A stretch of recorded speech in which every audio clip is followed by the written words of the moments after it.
Well अब हम ऐसा करते हैं कि हम डायरेक्ट मेथड से कुछ आगे जाने की कोशिश करते हैं। हम एक कोशिश करते हैं कि जो मीन है उसको सबसे आसानी से किन परिस्थितियों में निकाला जा सकता है।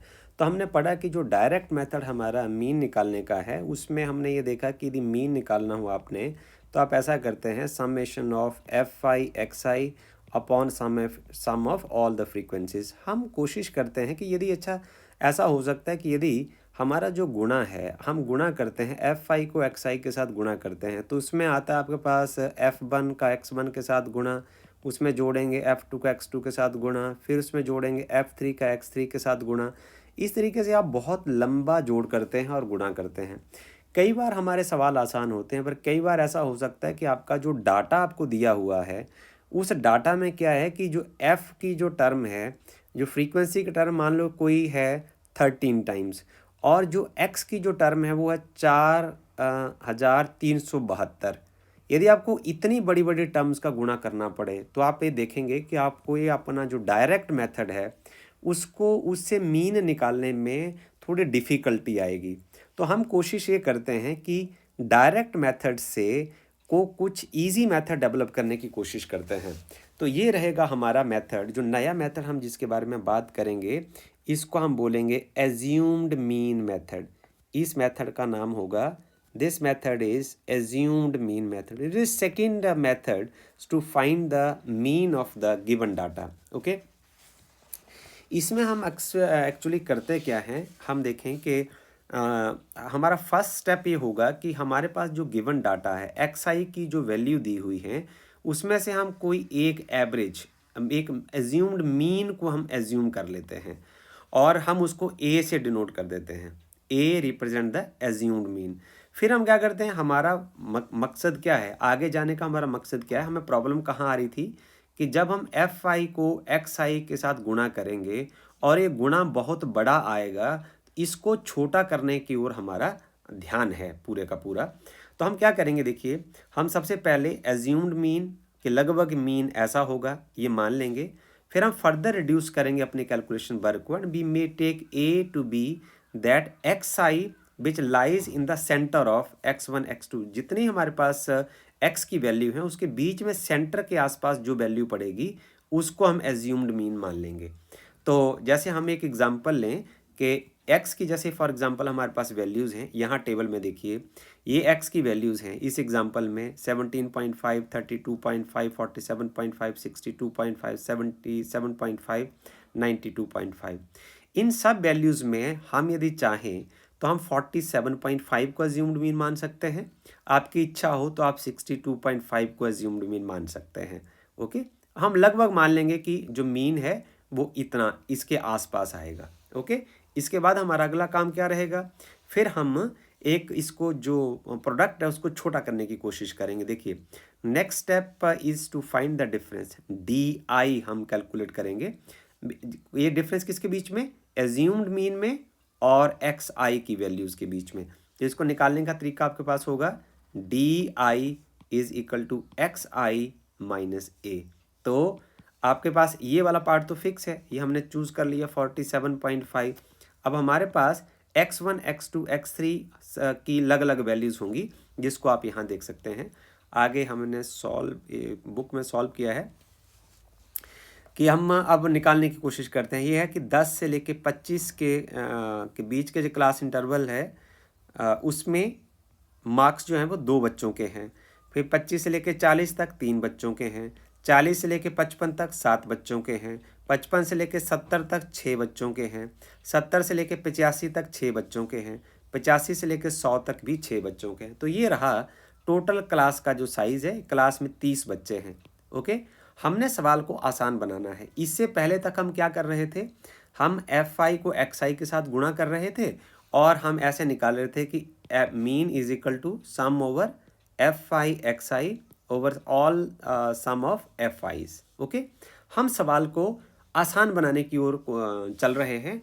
तो इसमें हम एज्यूम मीन 47.5 हम निकाल लेंगे। उसके बाद हमने डिफरेंस निकालना है। तो डिफरेंस निकालने का तरीका क्या होगा, d i is equal to x i में से आप एज्यूम्ड मीन को घटाते चले जाएंगे। तो पहली आपकी एक्स आई की जो वैल्यू 17.5 है, इसमें से यहाँ आप निकालेंगे ये किस तरीके से आ रहा है, ये है D1 जो होगा, D1 जो आपके पास होगा वो आपके पास आ जाएगा, एक्स आई है 17.5 माइनस 47.5 इज इक्वल टू -30 आएगा। दूसरे केस में आ जाएगा आपके पास एक्स आई जो है वो है 32.5 में से 47.5 आप घटाएंगे -15 आ जाएगा। यहाँ है 47.5 माइनस 47.5, यहाँ 0 आ जाएगा। यहाँ है आपके पास एक्स आई 62.5 माइनस 47.5, 15 आ जाएगा। यहाँ है आपके पास 77.5 माइनस 47.5, 30 आ जाएगा।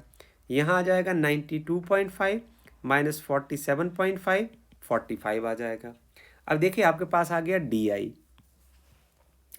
अब आप क्या करेंगे, डी आई और एफ आई का गुणा निकाल लेंगे। ये देखिए, अब ये देखो वैल्यू छोटी छोटी आ गई ना, और आपके पास जो गुणा है वो भी छोटा आ गया। अब एफ आई आपके पास, ये आपके पास आ गया 2 इंटू -30 -60। यहाँ से आप ले लीजिए 3 इंटू -15 -45। अब आ गया 7 इंटू 0 इज इक्वल टू 0। फिर आएगा 6 इंटू 15, ये 90 आ जाएगा। 6 इंटू 30, यहाँ 180 आ जाएगा। ये आएगा 6 इंटू 45, ये आपके पास 270 आ जाएगा। अब ये सारे एफ आई डी आई का आप सम निकाल लेंगे, तो उसको रिप्रेजेंट कैसे कर लेंगे, ये देखिए summation of F I D I. तो इसका मतलब क्या है, F1D1 ये वाला पार्ट है F1D1, ये वाला पार्ट है F2D2, ये वाला पार्ट है F3D3, ये वाला पार्ट है F4D4, ये वाला पार्ट है F5D5, ये वाला पार्ट है F6D6, और ये सभी का जो जोड़ आएगा वो आएगा 435, right.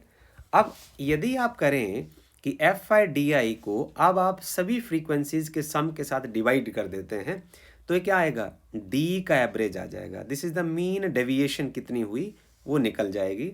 Then this is equal to f I D I upon f i. So यहाँ से आप निकाल लेंगे जो मीन डेविएशन जो है वो आ जाएगी F I D I upon f I. पर सवाल ये है हमारा कि हमने तो एवरेज डी का निकालना ही नहीं है, मीन हमने डी का नहीं निकालना है। हमारा ऑब्जेक्टिव ये है कि हमने मीन निकालना है, और दूसरा जो क्वेश्चन है उसको इजी करना है। जो हमारे पास एफ आई और एक्स आई का लार्ज प्रोडक्ट आ रहा था, उसको हमने क्या किया, हमने उस प्रॉब्लम को सॉल्व कर दिया। अब आपका जो प्रोडक्ट है देखो कितना आसान आया, 60, 45, 0, 90, 180 और 270। तो ये कम है और इसको आसानी से किया जा सकता है। पर हमें अब ये देखना अगले स्टेप में कि क्या हम डी का एवरेज निकाल के, डी का मीन निकाल के एक्स मीन तक पहुंच सकते हैं। इसके लिए हमें आगे चलना है। तो यहाँ हम देखेंगे, ये देखिए यहाँ हमारे पास आ गया डी बार जो है, यहाँ देख लीजिए डी का जो एवरेज है वो आया F I D I upon sum over F I. पर हमें डी आई कैसे निकालते हैं, हम डी आई हम निकालते हैं एक्स आई में से आप एज्यूम्ड मीन को घटा देते हैं। आप इस वैल्यू को उठाइए और आप यहाँ रख दीजिए। डी एवरेज कैसे आएगा, sum over F I, value हम ऐसे भर देंगे X I minus A upon sum over F I. यहाँ देखिए डी एवरेज, अब आप दोनों को अलग खोल दीजिए, ये आपके पास आ जाएगा F I X I upon sum over F I minus summation of F I into A upon sum over F I. अब ये वाला जो पार्ट है ये तो आपने मीन का फार्मूला पढ़ रखा है पहले ही, तो ये क्या बन जाएगा, एवरेज, ये आ जाएगा एक्स का मीन माइनस इसके साथ ये वाला पार्ट कैंसिल हो जाएगा, आपके पास ए रह जाएगा। यहाँ से देखिए आप इसको निकाल सकते हैं, मीन जो है वो आ जाएगा ए प्लस डी का मीन, राइट। और डी का मीन कैसे निकालना है, हमने डी का मीन निकालने का वो हमारा फार्मूला हो गया, ये आ जाएगा F I D I upon sum over F आई।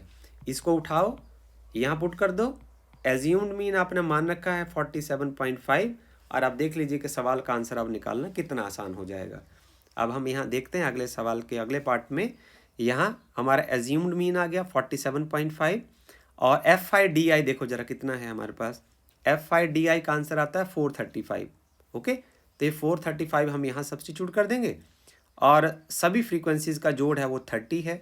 तो आप यहाँ डायरेक्ट 47.5 को यहाँ रखिए, 435 को यदि हम 30 से डिवाइड करेंगे 14.5 आएगा और आपका जो आंसर आ गया वो 62 आ गया। हमने क्या देखा था, जब हमने डायरेक्ट मेथड का इस्तेमाल किया जिसमें हमने इस फार्मूले को लगाया था, this is FIXI over sum over all FI, आपका पास आंसर आया था 62। यदि हमने एज्यूम्ड मीन मेथड निकाला लिया और उससे हमने सॉल्व किया A plus sum over FIDI over sum over FI, answer तब भी 62 आया। अभी आपके ऊपर डिपेंड करता है, जैसे आपको सुविधा लगती है। आप चाहें तो डायरेक्ट मेथड से सॉल्व कर लें, आप चाहें तो आप इसको एज्यूम्ड मीन मेथड से सॉल्व कर सकते हैं। Okay, this is all about assumed mean method. Thank you very much.